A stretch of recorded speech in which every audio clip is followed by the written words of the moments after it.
I think the generational changes in the workplace have definitely influenced whether people are wanting to work for certain employers, or stay there. And I think that Gen Y, this whole concept of loyalty in the workplace, Gen Y doesn't really have it. They're not loyal to a brand. They're loyal to their life, and then work supports their life. Right. So, I'm a computer expert. I'm not an IBMer. Exactly. I may work for IBM today, but tomorrow I'll work for somebody else, and down the road I'll work for myself and all of that, but I'm defined more by my skills than my company. Exactly. Would that be accurate? Yes, it is, and their brand is themselves as an individual, not the company they work for. So that's accurate. Yeah, so that loyalty workplace item is true. Sure, but if you're not branded, David, if you don't have a brand, are you in trouble in today's work world? Well, I guess it depends on who you talk to. I actually don't find it as a person that's as much of an issue. I find in some businesses that's true, but if you're working in the larger companies, branding isn't so much an issue for them personally. I totally agree with Cheryl about it's what the expectations are. But what I find I'm hearing a lot more these days, is not so much about branding, but kind of a desperation to have a more balanced life. And interestingly enough, the older employees, or sorry, the more experienced employees, the more mature, they've been around longer, they're bitter about the lack of balance. And the younger ones that are coming in are actually, they haven't got to the point where they're bitter yet, but they're saying, this is really important to me.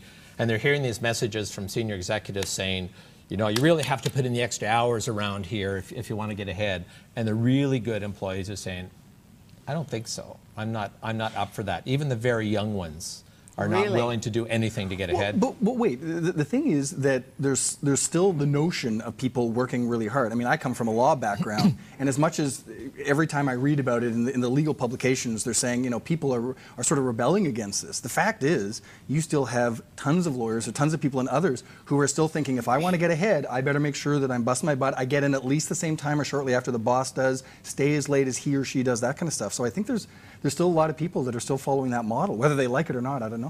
But I do think the expectations are higher than they were, just like customer expectations. So we as consumers are expecting more from places that we go and visit. Employees are expecting more from their employees. Exactly. What are you going to give to me that tells me you want me? And I think that that's very true. And work-life balance, work smarter, not harder. Correct. We were talking off air. Wouldn't it be nice if we had a spa at Shaw? Well, you two were talking about that. I don't know that David and I were that. So we could have a neck rub before the show. And it is about expense and what are the real needs in the workplace. I understand that. But gyms and fresh air, yoga mats, that work-life balance, and we have some here.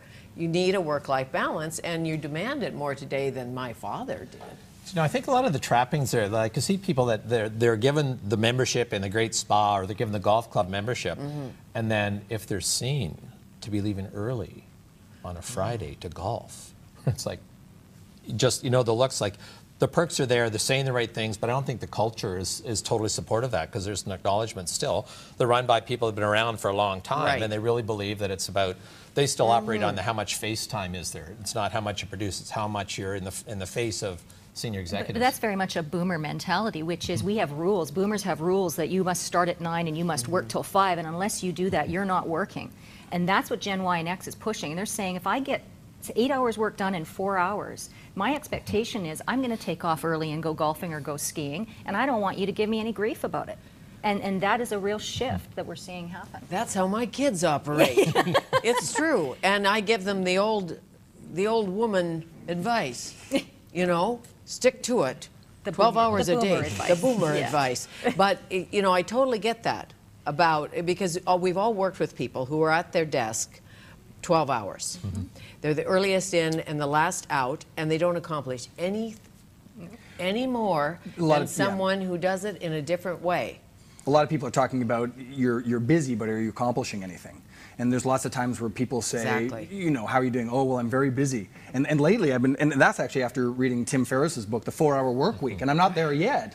But the whole notion of, and he's not the only one, the whole notion of, now I start to think about, well, what did I do? Like, what did I accomplish? Was I just dealing with emails for 3 hours on that day, as opposed to, am I really getting to something that's effective? And there's a lot of people who, of course, if you're in the service industry, and there's still a lot of jobs that are driving that, then you don't get that say. You don't get that say about getting it done in 4 hours. You need to be there for the 7 or 8 hour shift. Of course.